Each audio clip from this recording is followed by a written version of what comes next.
Magpapagawa ako ng maraming kopya. Ikakalat ko sa lahat ng dyaryo at TV stations. Rachel, sandali. Bakit hindi natin pag-usapan ito?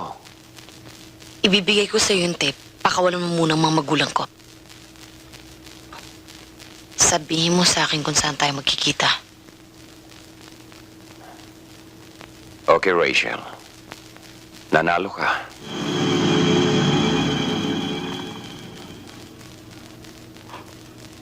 Siguradong imbestigahan kami ng mga pulis. Dahil kasama kami na mapatay si RJ. Kapag sinabi naman namin ng totoo, baka kami naman yung papatay.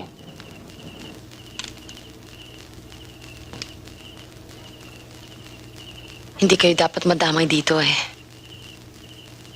Patawarin niyo ako. Rachel, kailangan tawagan mo doon sila agad. Kamusta, Rachel? Kanina pa namin hinihintay ang tawag mo. Falcon, anong ginawa mo kila Itay? Ikaw naman, Rachel, oh. Nagagalit ka agad eh. Inimbita lang namin sila dito para magkausap-usap tayo. Ikaw na nga lang hinihintay namin eh.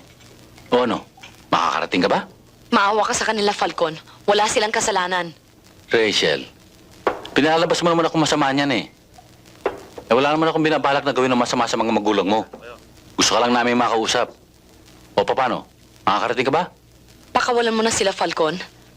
Kakausapin ko si Edmundo. Makikiusap ako sa kanya. Alam ko, mahal niya pa rin ako. Pumunta ka lang dito. Dito lang tayo mag-usap. Gusto kong makausap ang inay. Para mo ng awa, Falcon. Yun lang pala eh. Psst.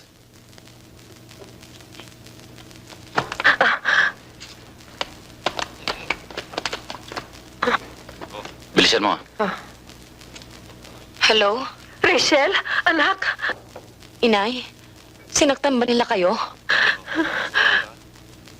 Inay, patawarin niyo ako.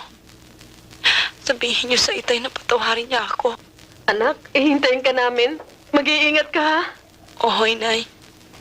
Huwag ko kayo mag-alala. Gagawa ko ng paraan. Sina Gigi ho nasaan? Nasa probinsya, buti na lang wala sila sa bahay. Sige ho, Inay.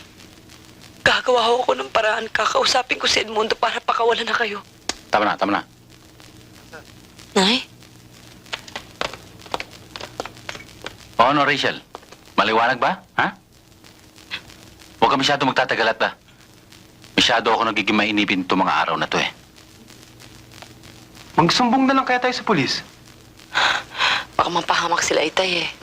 Eh kung magsumbong kaya tayo sa kampo nila Morales, sigurado po protektahan nila tayo dahil kalaban nila si Mayor Guatlo, di ba? Pare-pareho lang sila. Ang iisipin lang nila ang sarili nilang interes. Gagamitin nila tayo. Pero pag nagkagipitan na, di pababayaan din nila tayo.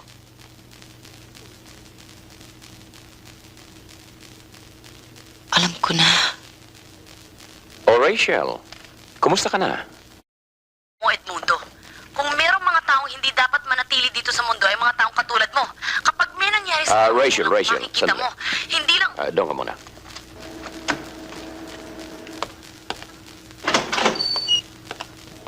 Rachel, wala naman akong masamang intensyon. Kaya ako pinakuha mga magulang mo para masigurado kong kokontakin mo ako. Lumalayo ka na kasi sa akin eh. Gusto lang naman kitang makita uli.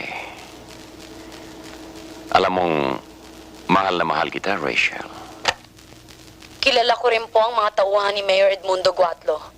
Sila ang pumatay sa aking kasintahang si Levy, pero ang utos ay nanggaling kay Mayor Guatlo.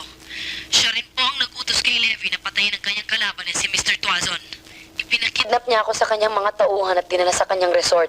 Doon po ay ako ng Mayor. Inalok niya ako ng bahay at sustento para sa aking mga magulang at binantaan niyang kapag hindi ako sumunod ay aking muka. Wala akong magawa. Tumigil ako sa pag-aartista at ako'y naging kanyang kirida.